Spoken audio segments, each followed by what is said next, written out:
Pag girls kasi parang yun yung symbol ng love. Very therapeutic. Hindi niyo diba? Yes, super. Ang saya makatanggap ng bulaklak. What's up guys? Another day, another ganap. My name is Joseph Puentes guys. I'm a florist from Dangwa. At nandito tayo ngayon sa The Encounter.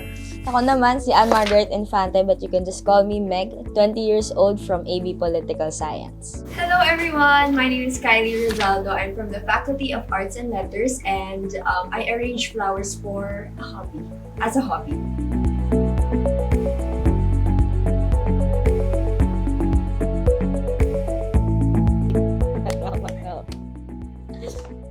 Bunot. Have you ever received flowers that made a moment more memorable? And what made it special? Di pa ako nakakatanggap ng bulaklak eh. Seryoso po? Oo. Bakit? Wala pa nagbigay. Ako ang nagbibigay. Pero sa asawa ko, di ko siya binibigyan ng bulaklak. Kasi tagadang kami parehas. Pero na lang para practical, di ba guys? Paano nag-start ang interest mo para sa mga bulaklak? Dahil doon na kami nakatira, yun ang lagi kong nakikita. Yun na lang ang ginawa kong business at ginawa ko na rin siyang libangan. Very therapeutic. Uwi niya ba? Yes, super. Kapag free time for them, arrange lang. Tapos actually, pinapanood ko nga kuya yung mga videos niya. So, kapag nag-arrange, like naghahanap ako ng struggle mo.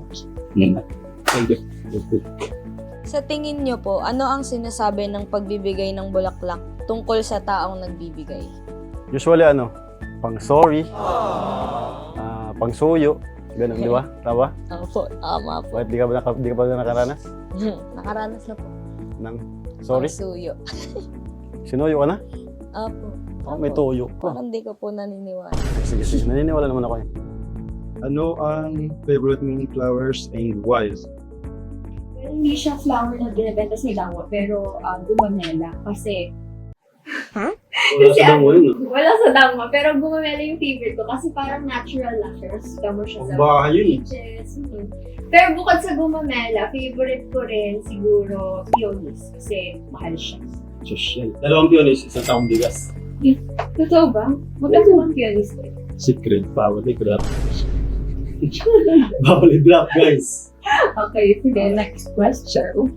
Sa dami ng gift options ngayon, bakit sa tingin ninyo nananatiling mahalaga ang pagbibigay ng bulaklak? Para sa akin kasi special siya eh. Kasi since yun nga, sinisimbolize niya yung love and nagkikare yung tao. Ako po kasi, mahilig ako magbigay ng bulaklak kasi parang tingin ko magugustuhan nila. So, the fact na ganun din yung iniisip ng ibang tao, parang ang thoughtful nila for me. Kaya, ang saya makatanggap ng bulaklak. If you can describe yourself as a flower, what flower would you be and bakit? Roses, kasi kadalasan nandyan siya, palagi siyang nandyan, tapos mabilis siyang gawin, at mabango. Siyempre, And very classic ang rose. tsaka siya, mali yung puso ko, baga puso ko. Stars.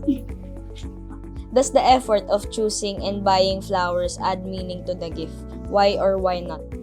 Mas gusto nila yung pipili sila ng bulaklak at meron silang gustong design, gusto nila ipagawa sa florist. Halimbawa, mga favorite color ng bibigyan nila, ganun. Ikaw, anong favorite color mo? Green po. Ha? Green. Ay, sorry. Wala sa suot Ito mo po, ngayon eh. green. Malayo.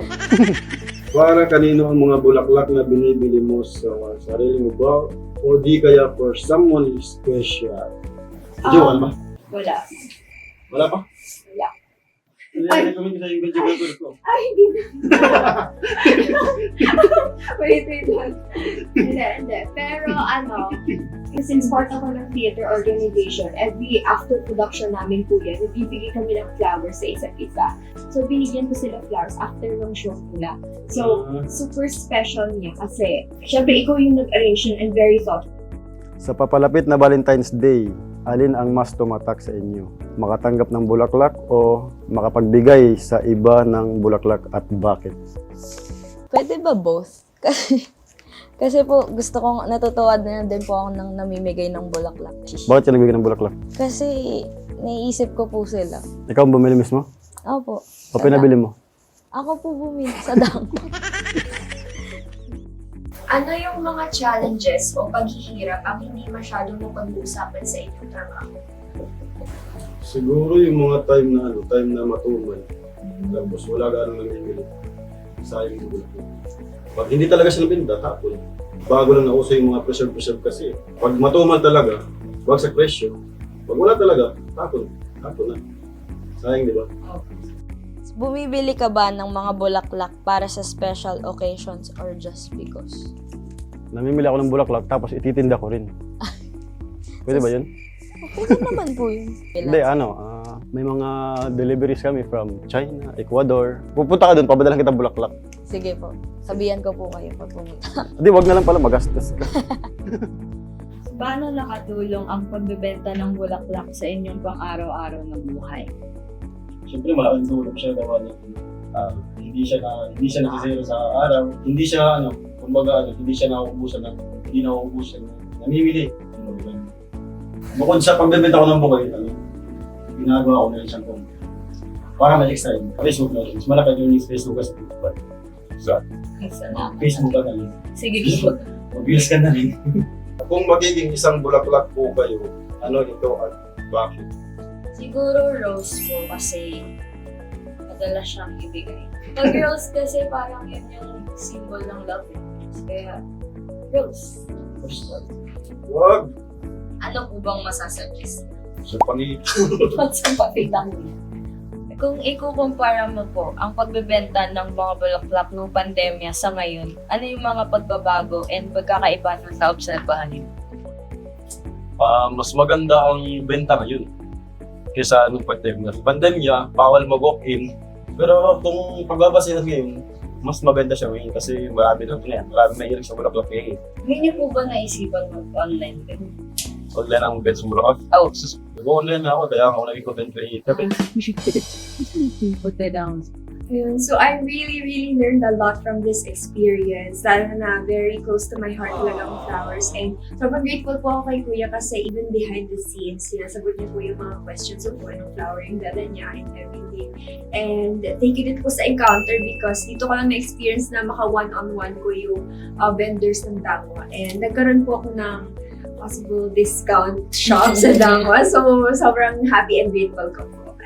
Gaya na sinabi ni ate, thankful din ako sa opportunity na to. Siyempre, I gained another perspective and mas deep na yung iisipin ko. Every time I go to Dangwa, hindi na lang ako basta bibili ng flowers. Talagang maisip ko yung perspective ng mga seller na sinabi nga ni Kuya kanina. So, I'm really thankful. How about you, Kuya? Thank you din po sa opportunity na ito dahil yung bihira lang mangyari sa buhay ko, yung ganito. Naka-1v1 akong sagutan kanina. Thank you nga pala dahil na-invite niyo ako sa The Encounter and thank you sa mga sagot at sa mga tanong. That's why #support Dangwa Sellers. Another day, another bouquet. Happy Valentine's! Yay!